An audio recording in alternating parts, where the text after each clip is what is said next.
சங்கீதம் 139.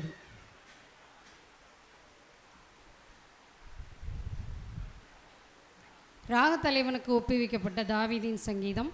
கர்த்தாவே, நீர் என்னை ஆராய்ந்து அறிந்திருக்கிறீர்.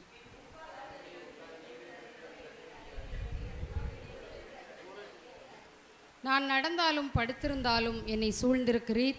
என் வழிகளிலெல்லாம் உமக்கு தெரியும்.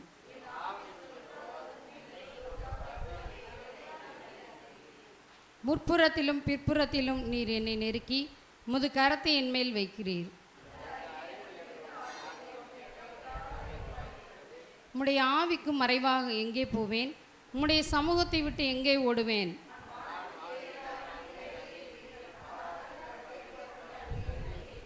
நான் விடியற்காலத்து செட்டைகளை எடுத்து சமுத்திரத்தின் கடையாந்திரங்களிலே போய் தங்கினாலும், இருள் என்னை மூடிக்கொள்ளும் என்றாலும் இரவு என்னை சுற்றி வெளிச்சமாயிருக்கும்.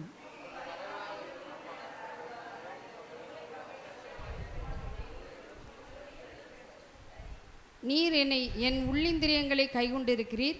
என் தாயின் கற்பத்தில் என்னை காப்பாற்றினீர்.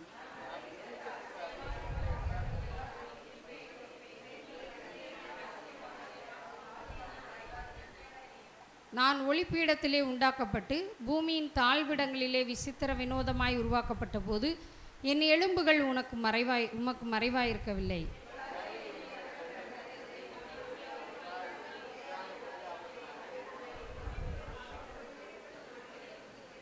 தேவனே, உமது ஆலோசனைகள் எனக்கு எத்தனை அருமையானவைகள்! அவைகளின் தொகை எவ்வளவு அதிகம்!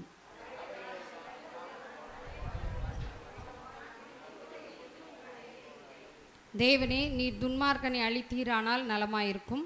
இரத்த பிரியரே, நீங்கள் என்னை விட்டு அகன்று போங்கள்.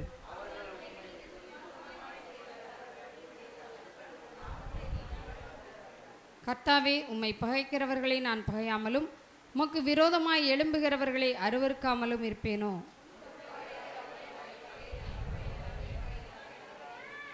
தேவனே, என்னை ஆராய்ந்து என் இருதயத்தை அறிந்து கொள்ளும். என்னை சோதித்து என் சிந்தனைகளை அறிந்து கொள்ளும்.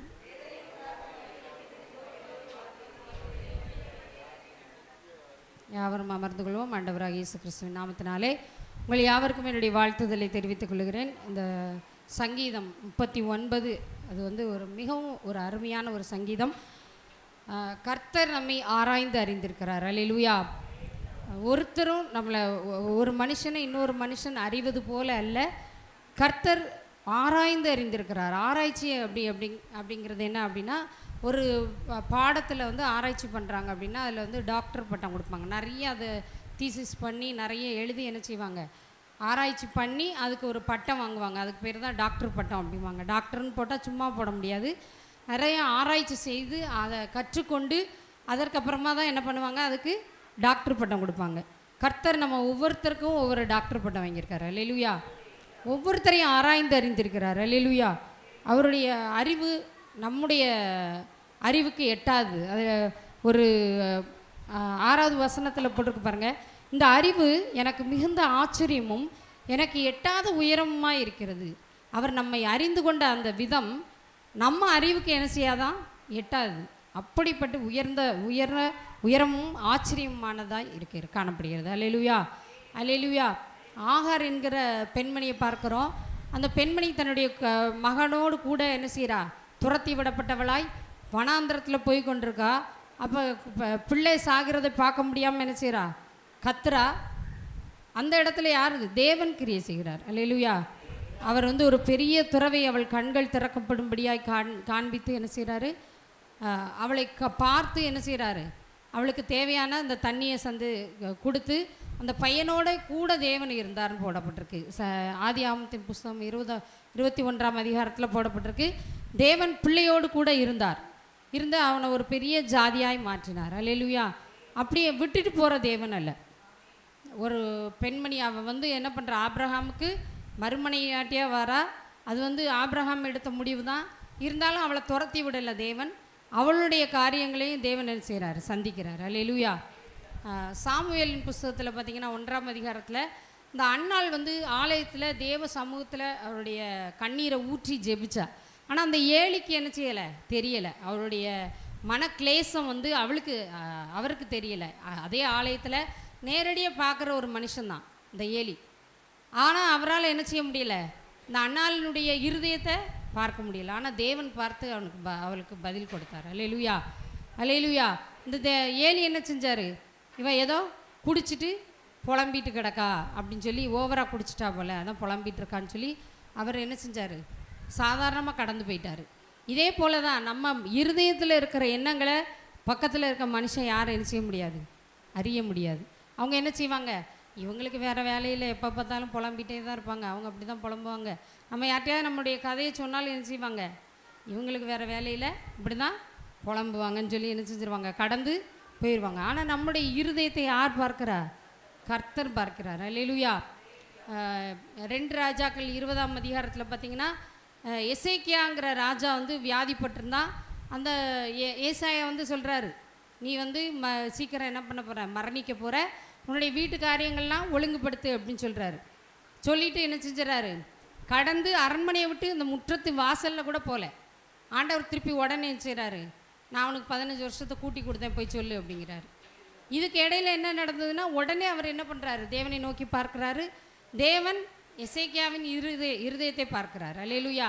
அவன் மனம் கசந்த அழுததை பார்க்கிறார். அல்லேலூயா. வெளியே கூட போல, இந்த வீட்டு வாசலில் வெளியே கூட போல, உடனே என்ன செய்கிறார், 15 வருஷத்தை கூட்டி கொடுக்குறார். அதே மாதிரி தான் தேவன் நம்ம ஒவ்வொருவருடைய இருதயத்தை என்ன செய்கிறாரு, ஆராய்ந்து அறிந்திருக்கிறார். அல்லேலூயா. எனக்கு இந்த சங்கீதம் ரொம்ப பிடிக்கும். ஏன் அப்படின்னா, ஒவ்வொரு வார்த்தையும் ரொம்ப அருமையாக இருக்கும். என் உட்காருதலையும் என் எழுந்திருக்குதலையும் நீர் அறிந்திருக்கிறீர். நம்ம உட்கார்ந்தாலும் எந்திரிக்கும் போதும் உட்காரும் போதும் எல்லா இதையும் ஆண்டவர் அறிஞ்சிருக்கிறார். நான் நடந்தாலும் படுத்தாலும் என்னை சூழ்ந்திருக்கிறீர்.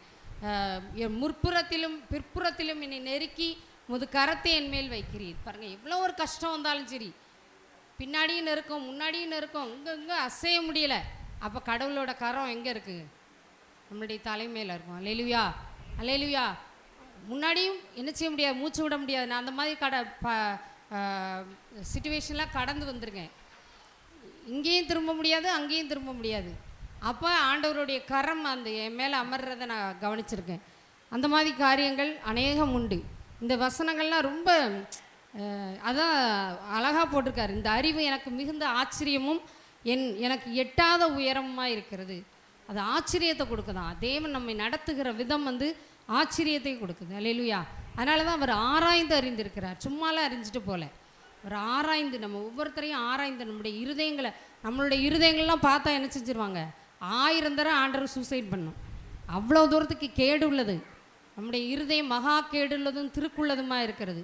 நம்முடைய இருதயத்தெல்லாம் பார்த்தா ஆண்டவர் என்ன செய்வார், நம்மளே 100 தடவை தூக்கில் போட்டுருவார். அந்த அளவுக்கு நம்முடைய இருதயம் காணப்படுகிறது. அல்லேலூயா. அப்படி மோசமான இருதயம் இருந்தாலும் நம்மளை நேசிக்கிற தேவன் அவர். அல்லேலூயா. நம்மளை நேசித்ததுனால தான் ஒவ்வொருத்தருக்கும் என்னெல்லாம் இருக்கோ தேவையானதை நமக்கு என்ன செய்கிறாரு, தேவையான நேரத்தில் தருகிறார். நாமும் என்ன செய்யணும், அந்த தேவனை நாமும் ஆராய்ந்து அறிகிறவர்களாய் காணப்படணும், அறிந்து கொள்கிறவர்களாய் காணப்படணும். அல்லேலூயா. நிறைய வேத வசனத்தை வாசிக்கும் போது தான் அவரை அறிந்து கொள்ள முடியும். அவரோடு தொடர்பில் இருக்கும்போது தான் நம்ம அவரை அறிந்து கொள்ள முடியும். அவருடைய குணாதிசயங்களை அறிந்து கொள்ள முடியும். நம்முடைய பாடுகளுக்கு மத்தியில் தேவனை அறிந்து கொள்ள முடியும். அல்லேலூயா, அல்லேலூயா. நம்மளை கடைசியாக சொல்கிறாங்க பாரு, வேதனை உண்டாக்கும் வழி என்னிடத்தில் உண்டோ என்று பார்த்து நித்திய வழியிலே என்னை நடத்தும். நம்ம அப்படியே ஒப்பு கொடுக்கணும். ஆண்டவரே, நான் யாரையாவது வேதனைப்படுத்துகிறேன்னா இந்த வழியை விட்டு என்னை நீக்கி போடுங்க, நீக்கி போட்டு என்னை என்ன செய்யுங்க, நித்திய நல்ல வழியில், நித்திய பாதைக்கு, நித்திய ஜீவனுக்கு போகக்கூடிய பாதையில் என்னை நடத்துங்க அப்படின்னு சொல்லி ஒவ்வொருத்தரும் நம்முடைய தலைகளை தாழ்த்தி தேவனை நோக்கி பார்ப்போம். எங்களை மிகவும் நேசிக்கிற நல்ல தகப்பனே, நன்றியோடு துதிக்கிறோம் ஆண்டவரே, ஸ்தோத்தரிக்கிறோம் அப்பா. அப்பா, அந்த நல்ல சங்கீதத்திற்காய் ஆண்டவரே உம்மை துதிக்கிறோம். ஆண்டவரே, நீர் எங்களை உட்கார்தலையும் எழுந்திருக்கிறதையும் படுத்திருக்கிறதையும் ஆண்டவரே அறிந்திருக்கிறீர் சுவாமி. அப்பா ஸ்தோத்திரம். ஆழங்களில் எங்களை அறிந்திருக்கிறீர் ஆண்டவரே. அப்பா ஸ்தோத்திரம். உமக்கு ஸ்தோத்தரிக்கிறோம் ஆண்டவரே, உமக்கு நன்றி செலுத்துகிறோம் ஐயா. ஆண்டவரே, எங்களுடைய இந்திய தேசத்தை ரட்சிங்க. தேசம் ஆண்டவரை பாழாய் போகாதபடிக்கு வேலியடைத்து காத்துக்கொள்ளுங்கப்பா. தேசம் ரட்சிக்கப்படட்டும். எங்களுக்கு ஒரு நல்ல முதலமைச்சரை கொடுத்துருக்கீங்க ஆண்டவரே, கிறிஸ்தவ முதலமைச்சரை கொடுத்துருக்கீங்க, கிறிஸ்தவ சபாநாயகரை கொடுத்துருக்கீங்க. நன்றியப்பா. அப்பா, இவர்கள்லாம் உண்மையாய் ஆண்டவரே உமக்கென்று ஓட தேவன் கிருபை செய்யுங்க. ஊழல் லஞ்ச லாவணியங்கள் எல்லாவற்றையும் உம்முடைய நாம மகிமைக்காக இவர்கள் அதை எல்லாற்றையும் ஆண்டவரே தங்களுடைய ஆட்சியிலேருந்து நீக்கப்பட உதவி செய்யுங்க அப்பா. எங்களுடைய திருநெல்வேலி பட்டணத்துக்காக ஜெபிக்கிறோம். பட்டணம் ரட்சிக்கப்படட்டும். ஜனங்கள் ஆண்டவரை உமக்கென்று ஓடி வரட்டும். இந்த பகுதியில் இருக்க ஜனங்களெல்லாம் எங்கள் ஆலயத்துக்கு ஆண்டவரை ஆத்துமாக்களாக தாங்கப்பா. அப்பா ஸ்தோத்திரம். எங்கள் சபையாரை உமது கரத்தில் ஒப்பு கொடுக்குறோம். சபையின் ஊழியங்களை ஒப்பு கொடுக்குறோம் ஆண்டவரே. சபை போதகரை ஒப்பு கொடுக்குறோம். குடும்பங்களை ஒப்பு கொடுக்குறோம் ஆண்டவரே. எல்லாரையும் ஆசீர்வதிங்க, பெருக பண்ணுங்க. கையின் பிரயாசங்களை ஆசீர்வதிங்க.